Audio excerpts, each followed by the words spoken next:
여러분 안녕하십니까? 1월 9일 화요일 JCN 모닝뉴스입니다. 울산시가 지난 연말에 올해는 2조 6천억 원에 가까운 국가 예산을 확보했다는 소식을 전해드렸었는데요. 어제는 이와 관련해 울산시장과 국민의힘 소속 국회의원들이 함께 국가 예산 확보에 대한 입장과 소회를 밝히는 기자 브리핑을 가져 관심을 끌었습니다. 전우수 기자가 보도합니다. 매년 국가 예산 확보를 위해 울산시 집행부와 정치권 인사들이 함께하는 당정협의회가 열립니다. 재평부가 기획한 정책과 관련해 정치권의 협조와 지원이 필요한 사항들을 공유하는 자리로 지방정부 입장에서는 최대한의 국가 예산 확보를 얻기 위해 이제 없어서는 안 될 정례 절차가 되고 있습니다. 이 같은 노력 덕분에 울산시는 2024년도 국가 예산으로 역대 최대 규모인 총 2조 5,908억 원의 국비 확보에 성공했습니다. 전년 대비 증가율이 10.3%로 정부 예산 증가율 2.8%보다 크게 높습니다. 울산시가 이 같은 노력으로 얻어진 성과를 널리 알리고 시와 정치권이 서로에게 공을 돌리는 다소 이례적인 브리핑을 가졌습니다. 늘 제가 어디 가면 나는 국회의원도 안 해보고 뭐 중앙부처에 안 한 사람도 없으니까 의원님들 아니면 안 됩니다. 한 그 자체가 큰 압박이었습니다. 국민의힘 소속 현역의원 가운데 개인 사정으로 참여하지 못한 서범수 의원과 당적이 다른 이상원 의원이 함께하지 못했을 뿐입니다. 시청의 여러 관계자들이 노력했고 또 우리 국회의원들이 합심하여 발벗고 뛰었기 때문이었다고 말씀드리고 싶습니다. 큰 노력을 했다. 그래서 시정과 우리 정치권이 한몸이 된 결과다. 언제 울산에 이런 시절이 있었던가 할 정도로 정말 땀 흘리고 함께 뛰는 모습이 시민의 한 사람으로서 너무 감사했다. 국회 예결위원으로서 우리 울산의 국비를 제대로 확보를 하지 못하면은 제가 굉장히 책임을 지게 되는 그런 상황이라서 굉장히 부담감을 많이 느꼈었는데, 특히 이번 브리핑에는 국민의힘 사무처장, 소속 시당 대변인과 지방의원 등이 다수 참여해 지방 정권을 이끄는 국민의힘의 저력을 과시했습니다. 울산시와 정치권이 원팀으로 이뤄낸 이번 결과가 과연 내년 이맘때는 어떤 성적표를 받게 될지 벌써부터 기대됩니다. JCN 뉴스 전우수입니다. 울산시와 국민의힘 국회의원이 함께한 2024년도 국가 예산 확보 성과 브리핑을 놓고 더불어민주당 울산시당은 민심 없는 반쪽 예산이라며 반발했습니다. 민주당 시당은 어제 시의회 프레스센터에 기자회견을 갖고 더불어민주당 없이 지금의 예산을 확보할 수 없었다면서 민주당이 초당적으로 협력해 이뤄낸 만큼 이젠 시민의 혈세가 허투루 쓰이지 않도록 적극 감시하겠다고 말했습니다. 지난 6일 개최하기로 했다가 한동훈 비대위원장 일정 조율 등으로 수년됐던 국민의힘 울산시당 신년 인사회가 결국 한 위원장 참석 없이 오는 12일 개최됩니다.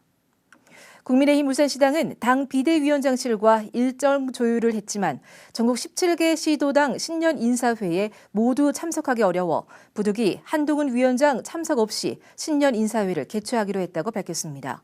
울산시당은 한동훈 비대위원장이 신년 인사회 참석은 어렵더라도 빠른 시일 내 별도 방문 일정을 잡아 지역 당원들과 소통하는 자리를 만들겠다고 덧붙였습니다.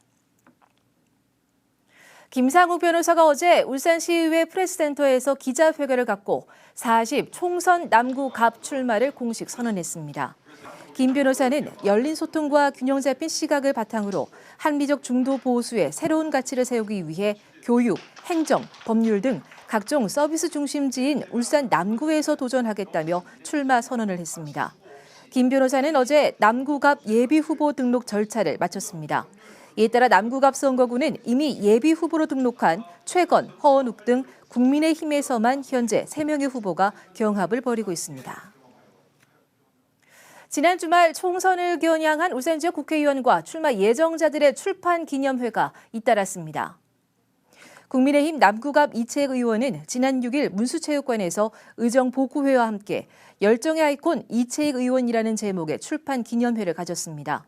또 울산 동구 권명호 의원도 지난 6일 동구청 대강당에서 지지자들과 주민들이 함께한 가운데 의정복구회를 갖고 지난 4년의 성과를 공유했습니다. 이어 더불어민주당 이선호 울산시당 위원장도 같은 날 서울주 문화센터에서 사람이 희망인 울주라는 제목의 출판 기념회를 가졌으며 국민의힘 박대동 전 의원은 내일 북구청 대회의실에서 출판 기념회를 가질 예정입니다. 울산을 포함한 전국 중소제조업체 외국인 근로자의 고용 초기 생산성이 국내 근로자의 절반 수준이라는 분석이 나왔습니다. 중소기업 중앙회가 외국인 근로자를 고용하고 있는 1,200개 중소제조업체를 대상으로 실시한 실태조사 결과 외국인 근로자의 1인당 월 평균 인건비는 숙식비를 포함한 305만 6천 원에 달하지만 의사소통 등의 문제로 3개월 미만 고용 초기의 생산성은 59%에 그치는 것으로 나타났습니다. 한편 올해 외국인 근로자는 역대 최대 규모인 16만 5천여 명에 달할 것으로 예상되지만 실제 현장에서 필요로 하는 인원은 20만 명에 육박할 것으로 집계돼 향후 3만 5천여 명의 외국인 근로자 증원이 필요한 것으로 분석됐습니다. 경찰 계급에서 경찰의 꽃으로 불리는 계급이 총경입니다. 경찰서장이나 지방경찰청 과장으로 지역의 치안을 진두지휘하는데요. 올해 총경 승진자가 지난해와 마찬가지로 많이 배출됐는데 울산에선 올해도 단 2명에 그쳐 울산 홀대가 여전하다는 지적입니다. 구현희 기자입니다. 올해 총경 승진자는 전국적으로 135명입니다. 지난해에 이어 역대 총경 승진 인원 중 가장 많은 규모입니다. 하지만 울산에선 올해도 총경 승진자가 단 2명에 그쳤습니다. 특히 울산과 치안 규모가 비슷한 대전의 경우 총경 승진자가 4명, 광주도 3명을 배출해 울산 홀대론이 나오고 있습니다. 광역시급 지방청에서 총경 승진자가 2명 이하로 나온 곳은 울산과 제주뿐입니다. 복수직급제 도입과 순경 출신의 고위직 비중 확대로 총경 승진자가 늘어날 거란 기대감이 있었지만 울산은 올해도 해당되지 않았습니다. 올해 울산에서 총경 승진 후보군에 든 경정급은 8명. 이 가운데 2명만이 총경 승진자의 이름을 올렸습니다. 경찰대 출신과 경찰 간부 후보가 나란히 총경으로 승진하면서 균형을 맞췄다는 평가도 있지만 총경 승진자가 올해도 2명에 그친 것에 아쉽다는 의견도 적지 않습니다. 더욱이 지난해 울산경찰은 마약범죄 등 강력사건에서 괄목할 만한 성과를 냈다는 점에서 박탈감이 클 것으로 보입니다. JCN 뉴스 구현입니다. 울주군이 관광객 유치 인센티브 지원을 확대합니다.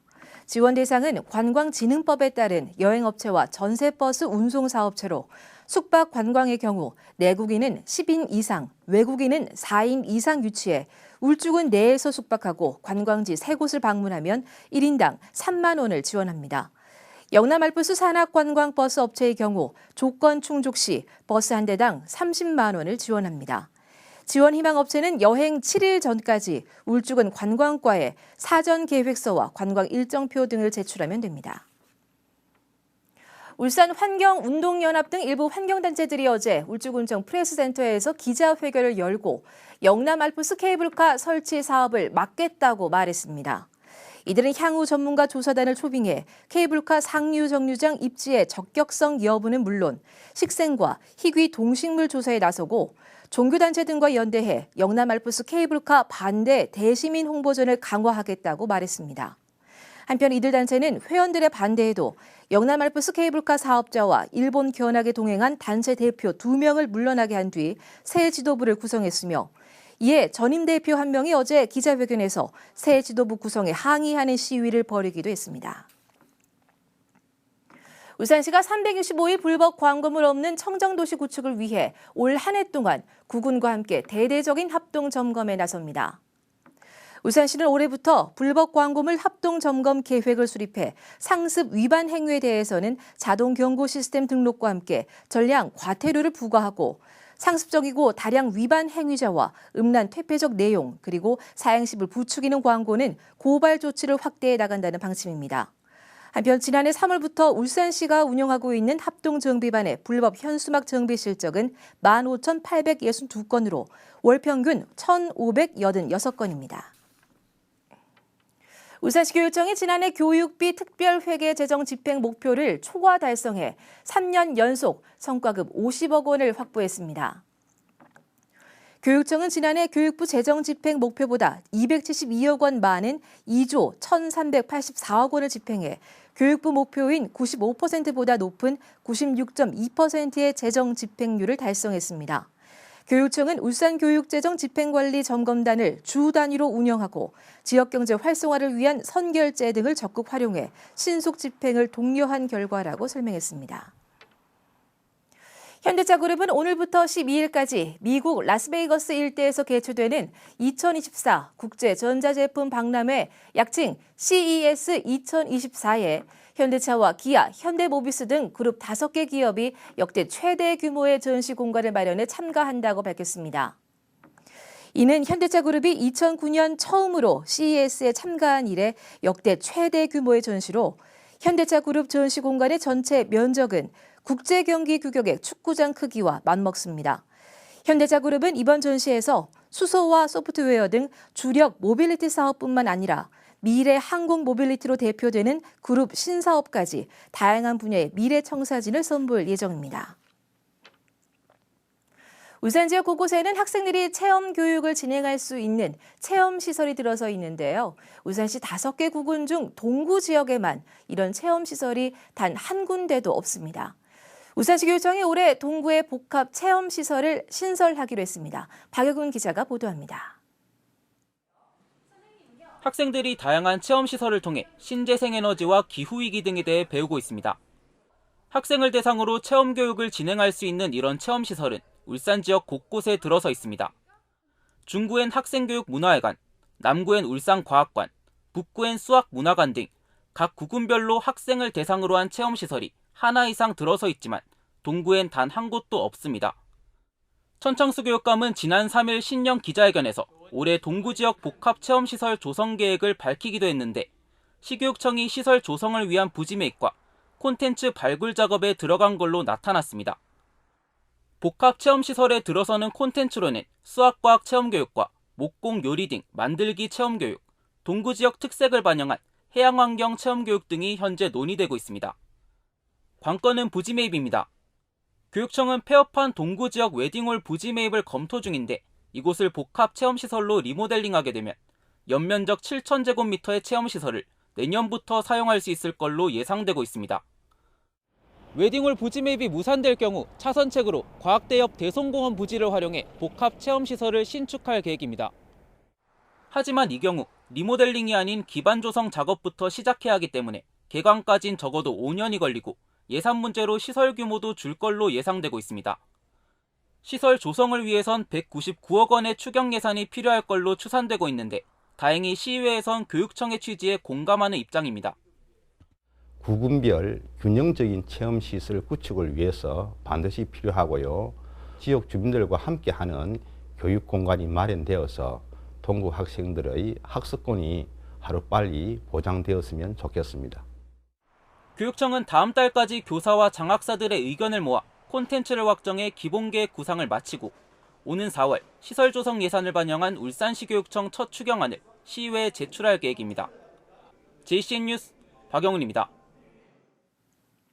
울산대학교가 2024학년도 신입생 정시 모집을 마감한 결과 지난해 3.26대 1보다 오른 3.81대 1의 경쟁률을 기록했습니다. 이번 울산대 정시 모집엔 모집 정원 561명에 2,138명이 지원했고 화학공학부가 14대 1로 가장 높은 경쟁률을 보였습니다. 울산대는 수능 성적 모집 단위는 별도 고사 없이 오는 16일에 그 외 모집 단위는 실기 또는 면접고사를 거쳐 다음 달 6일에 합격자를 발표할 예정입니다. 울산과학대학교의 2024학년도 신입생 수시 모집 합격자 등록 마감 결과 등록률이 90.4%인 것으로 나타났습니다. 이는 부산, 울산, 경남, 제주 지역의 정원 내 입학 정원 500명 이상 전문대학 중 가장 높은 등록률입니다. 한편 부산, 울산, 경남, 제주 지역 전문대학 22곳의 평균 등록률은 74.9%, 등록 현황이 공개된 전국 124곳의 전문대학의 평균 등록률은 77.1%로 나타났습니다. 춘해 보건대학교가 부산, 울산, 양산, 김해 지역 전문대학 중 10년 연속 취업률 1위를 기록했습니다. 한국교육개발원에서 공개한 2022년 고등교육기관 졸업자 취업 통계 조사에 따르면 춘해 보건대의 취업률은 84.6%로 부산, 울산, 양산, 김해 지역 전문대학 중 1위, 전국 135개 전문대학 중 3위인 것으로 나타났습니다. 춘해 보건대는 보건의료 특성화 미래 혁신을 통해 단계별 맞춤형 보건의료 교육 시스템을 구축한 결과라고 설명했습니다. 대왕암공원 기암괴석에 푸른 글씨로 바다남이라고 쓴 낙서와 관련해 동부경찰서가 수사에 착수했습니다. 경찰은 낙서 시기를 특정하기 어렵지만 대왕암공원 CCTV와 현장 탐문 등을 통해 용의자를 특정할 계획입니다. 동부경찰서는 낙서가 적힌 바위는 자연물로 범인은 경범죄처벌법에 따라 10만 원 이하의 벌금이나 구류 또는 과태료 처분을 받게 된다고 말했습니다. 울산시는 베이비붐 세대 퇴직자들의 지역 정착과 활기찬 노후 생활을 위해 운영하는 울산 시니어 초등학교의 제2기 신입생 모집에 들어갔습니다. 모집 대상은 울산시에 주소를 둔 56세 이상, 74세 이하 시민으로 내일부터 17일까지 현장 방문 접수를 통해 180명을 선착순으로 모집합니다. 교육은 일반 교양과 전문 분야, 여가 분야, 기타 분야 등 4개 분야로 나누어 오는 3월부터 1년 2학기 과정으로 운영됩니다. JCN 모닝뉴스를 마칩니다. 함께해 주신 여러분 고맙습니다.